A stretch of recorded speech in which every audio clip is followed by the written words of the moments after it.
இப்போது புதிய அறிமுகம் ஆச்சி ஹோட்டல் சாம்பார் 50 கிராம் ரூபாய் 20 மட்டுமே. திரு ப ரகுமான் அவர்கள் இணைப்பில் இருக்கிறார். ப ரகுமான், நாம் பேசிக்கொண்டிருந்தோம் அவருடைய அரசியல் வாழ்க்கை வரலாறு குறித்து. நீங்கள் தொடரலாம்.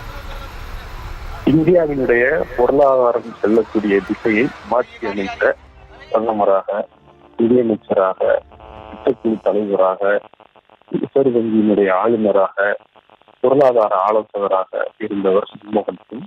அவருடைய இந்த இறுதி ஊர்வலத்தின் போது அவரது வாழ்க்கை பயணத்தை நினைவு கூறுவது நமக்கு பொருத்தமாக இருக்கும். காரணம், மன்மோகன் சிங் வழக்கமான ஒரு அரசியல் தலைவரை போல நடந்து சென்று விடக்கூடியவர் அல்ல, அல்லது ஒரு பிரதமராக இருந்தவர் என்கிற அளவிலும் கடந்து சென்று விடக்கூடியவர் அல்ல.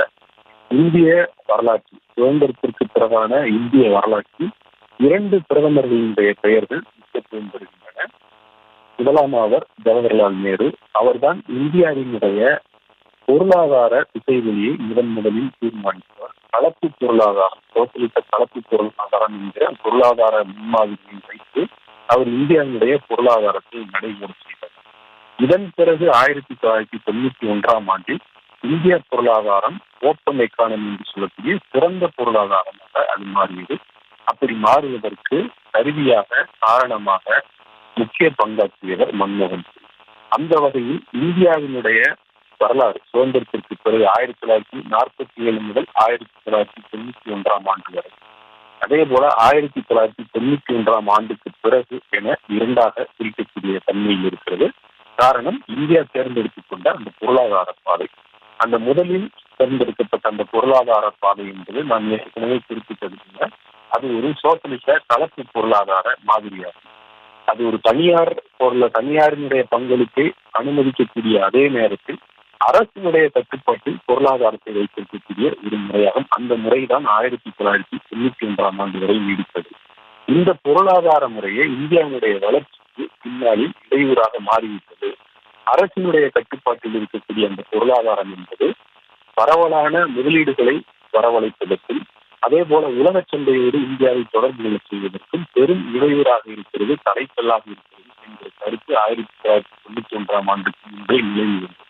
அப்படி இருந்த நிலையில் 1991 ஆண்டில் இந்தியா ஒரு புதிய பொருளாதார பாதையை தேர்வு செய்வதற்கு, அந்த புதிய பொருளாதார பாதையின்படி இந்தியா உலக சந்தையோடு தொடர்பு கொண்டது, உலக முதலீடுகள் ஈர்க்கப்பட்டன, தனியார் மயம், தாராளமயம், உலகமயம் என்கிற முழக்கங்களை முன்வைத்து இந்திய பொருளாதாரம் நடைபெற தொடங்கியது.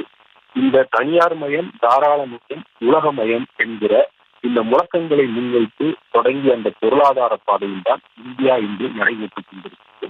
இன்றைக்கு இருக்கக்கூடிய அரசுகள் இந்தியாவிற்கு வரக்கூடிய அந்நிய நேரடி முதலீடுகள் குறித்து, அல்லது பொதுவாக அந்நிய முதலீடுகள் குறித்து பெருமை பேசிக் கொள்வதை நாம் பார்க்கிறோம். இத்தனை பில்லியன் டாலர்கள் இந்த நிதியாண்டில் இந்தியாவிற்கு அந்நிய முதலீடு வந்து கொண்டிருக்கிறது என்பதை அவர்கள் பெருமையாக மார்க்கத்தில் சொல்லிக் கொள்கிறார்கள் என்றால், அதற்கு விதை போட்டவர் மன்மோகன் சிங் தான். மன்மோகன் சிங்கினுடைய முதல் பட்ஜெட், அது வரலாற்றில் ஒரு அளிக்க முடியாத ஒரு இடத்திற்குரிய பட்ஜெட். அந்த முதல் பட்ஜெட்டில் தான் இந்தியாவில் இருக்கக்கூடிய பல்வேறு துறைகளில் அந்நிய முதலீடுகள் வருவதற்கு அவர் வழிவகை செய்தார். இதே போல செட்டி என்று சொல்லக்கூடிய அந்த பங்குச்சந்தை ஒழுங்குமுறை ஆணையம் தோற்றுவிக்கப்பட்டது.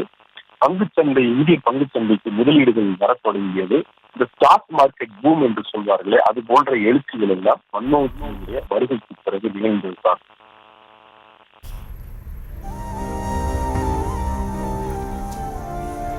திரு ரகுமான், நாம் தொடர்ந்து பேசலாம். அதற்கு முன்னதாக நேரலையை தொடர்ந்து பார்க்கலாம். இப்போது புதிய அறிமுகம் ஆச்சி ஹோட்டல் சாம்பார் 50 கிராம் ரூபாய் 20 மட்டுமே. செய்திகளை உடனுக்குடனும் துல்லியமாகவும் தெரிந்து கொள்ள சப்ஸ்கிரைப் பண்ணுங்க.